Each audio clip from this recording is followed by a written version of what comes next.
Iki lanjutane guwa tawa sing wingi wo. Dadine akses dalan mlebune kene iki ya lumayan apik wo, pemandangane ijo royo-royo kaya ngene iki. Kaya rumput tetangga wo, ketoke ijo ning nek dicedhaki gateli. Ora gateli kepe wo, ning kono isine gur brumbun tok. Ora bejo nek ning kono enek ula, ngerti dhewe to wo, nek ula nyisih lapane wo. Aku arek cerita sethithik wo, tekno ngopo kene dijenengke guwa tawa. Pokoke simak videoku iki ngasih entek ya wo, aja ngasih di skip wo. Kene iki dijenengke guwa tawa utawa song tawa. Nek menurut pemahamanku nek guwa ki mbokne ya gedhe to wo, nek song iki luwih cilik saka guwa. Dadi saurunge tekan song tawa iki enek jenenge Gunung Kunci wo. Dijenengke tawa kuwi tekno enek kaitane karo tembung Jawa sing jenenge tawong wo. Tawong kuwi mau ki duwe arti ndonga utawa berdoa wo. Dadine jeneng tawa iki enek kaitane karo Gunung Kunci ning sisih etan guwa iki wo. Dadine ning kene iki nemu teges saka jeneng kuwi mau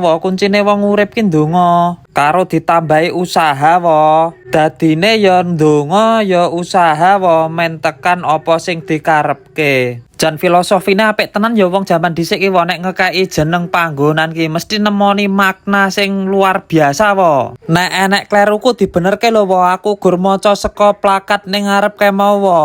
Masalahe arek takon-takon ning kene iki blas ora nemoni wong wo. Dadine informasiku ya terbatas wo. Umpama enek klerune ya lumrah wo jenenge wong sinau, nek kaya aku ki wong nom sing bodho. Nek didelok saka kahanane kene iki jan well banget wo, rekomendasi dinggo para jombloan jomblowati sing budiman. Bangane gur mubeng-mubeng entuke masuk angin do teko rene wae wo. Panggonan kene iki jan well banget wo, nek dinggo ngisi sapa gur sekedar dinggo tetenguk ngono wae wo. Ning kene iki daerah konservasi wo, ning kono nek tanduran sing dilindungi. Dadine ning nek teko rene ya wis ora sang gratil wo tangane, cukup nge-review gunung wae wo. Sekedar foto apa mengabadikan momen kenangan yang indah bersama si kae wo. Ya wis wo, cukup semono wae wo. Menawi enten salah lepat kula nyuwun ngapunten nggih wo. Mugi sedanten diparingi kelancaran wo. Pareng.